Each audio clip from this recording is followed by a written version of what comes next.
اللہ اللہ اللہ اللہ اللہ اللہ اللہ۔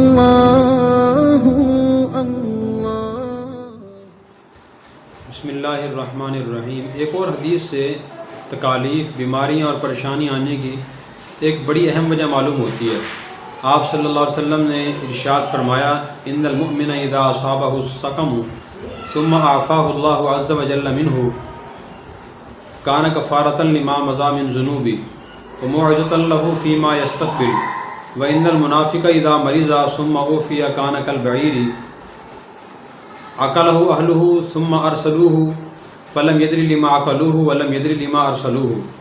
یہ سنن نبی داؤد کی حدیث ہے۔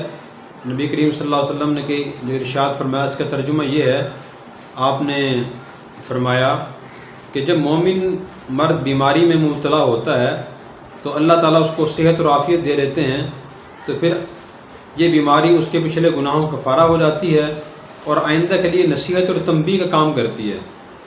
اور اللہ اور آخرت سے غافل بے پرواہ منافق آدمی جب بیمار ہوتا ہے اور اس کے بعد تندرست ہوتا ہے تو اس کے لیے کوئی سبق کا ذریعہ نہیں بنتی بیماری، نہ اس سے نفع اٹھاتا ہے۔ اس کی مثال اس اونٹ جیسی ہے جسے اس کے مالک نے باندھ دیا تھا پھر کھول دیا، لیکن اسے کوئی احساس نہیں کیوں باندھا اور کیوں کھولا۔ اس سے معلوم ہوا کہ ایک مسلمان کو بیماری سے نصیحت اور سبق بھی حاصل کرنا چاہیے۔ وہ کیا نصیحت ہے؟ ایک نصیحت تو یہ حاصل کرنی چاہیے کہ جب انسان روٹین کے مطابق تندرستی میں کام کر رہا ہوتا ہے تو روٹین کام ہی سوچتا ہے، میں نے اپنی دکان پر جانا ہے اور دکان کا فلاں کام کرنا ہے، فلاں سامان ختم ہے، فلاں آئٹم شارٹ منگوانا ہے، فلاں چیز کافی عرصے سے رکھی ہے وہ کیسے سیل کرنی ہے۔ دفتر میں آدمی کام کرتا ہے تو وہاں سوچتا ہے دفتری فلاں کام میں نے نمٹانے ہیں۔ زراعت سے جو آدمی وابستہ ہوتا ہے وہ روزانہ زراعت کے کام ہی سوچتا رہتا ہے کہ آج پانی ڈالنا ہے زمین میں اور کھاد ڈالنی ہے، بجائی کرنی ہے، کاشت کرنی ہے، کٹائی کرنی ہے۔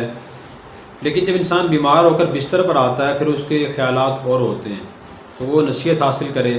کبھی اس کے دل میں خطرہ پیدا ہوتا ہے کہ کہیں بیماری میرے لیے جان لیوا ثابت نہ ہو جائے، میں دنیا سے رخصت لگے ہیں تو میں نے آخرت کے لیے کیا تیاری کی ہے، میں کتنا دین کو پہچانتا ہوں، کتنا دین پر عمل کرتا ہوں، کتنا گناہوں سے بچنے کی پوری کوشش کرتا ہوں، میرے اعمال و اخلاق کیسے ہیں، میرے گھر والوں کی دینی کیفیت کیا ہے۔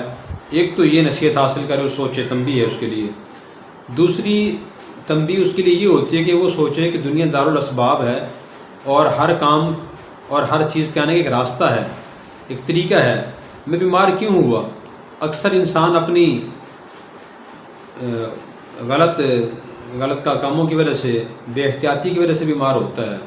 100% اعتدال میں رہنا تو بہت مشکل ہوتا ہے انسان کے لیے، لیکن انسان یہ کوشش کر سکتا ہے اور جان سکتا ہے کہ بیماری آنے کی بڑی بڑی وجوہات کیا ہیں اور مجھ سے طبی اصولوں میں سے کس اصول کی خلاف ورزی ہوئی، میں نے کون سی بد پرہیزی کی، میں نے کون سی غلطی کی جس کی وجہ سے بیمار ہوا۔ تو ایک مسلمان کو سبق حاصل کرنا چاہیے۔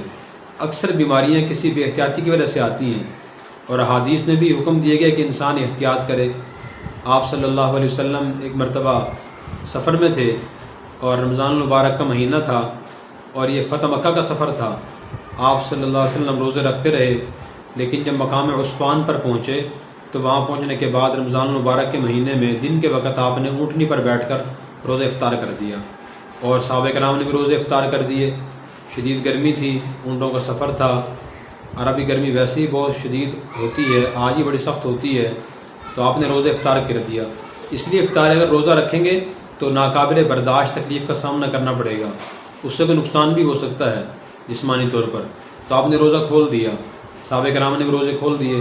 کچھ نئے لوگ تھے، انہوں نے روزے افطار نہیں کیے، اور آپ صلی اللہ علیہ وسلم کا یہ عمل قرآن کریم کی تعلیم کے مطابق تھا۔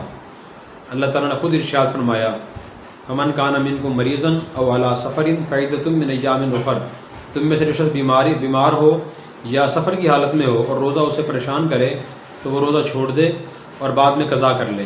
تو اس حدیث کے مطابق آپ کے آیت کے مطابق آپ کا طرز عمل تھا، روزے کھول دیے۔ کچھ نو مسلم تھے، روزے نہیں کھولے، انہوں نے کہا نہیں رمضان کا بڑا قیمتی روزہ ہے، یہ کھولنا نہیں چاہیے۔ تو کچھ دیر کے بعد آپ نے دیکھا کہ ان پر غشی طاری ہوئی، بے ہوش ہو گر گئے. تو آپ نے پوچھا کہ یہ کون لوگ ہیں؟ بتایا کہ یا رسول اللہ روزہ دار ہیں، روزہ افطار نہیں کیا. تو آپ نے ارشاد فرمایا اولئک العصاۃ، یہ لوگ نافرمان ہیں. پھر فرمایا کہ لیس من البر الصوم فی السفر، کہ اتنی پریشان کن صورت حال میں روزہ رکھنا سفر میں کوئی نیکی نہیں ہے.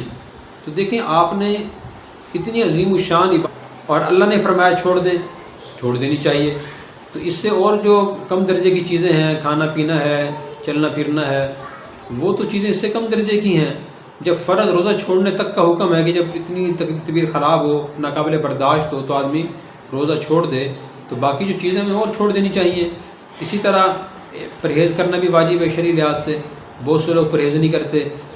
نبی کریم صلی اللہ علیہ وسلم حضرت علی رضی اللہ عنہ آپ کے ساتھ تھے، تو آپ نے کھجوریں کھانا شروع کی.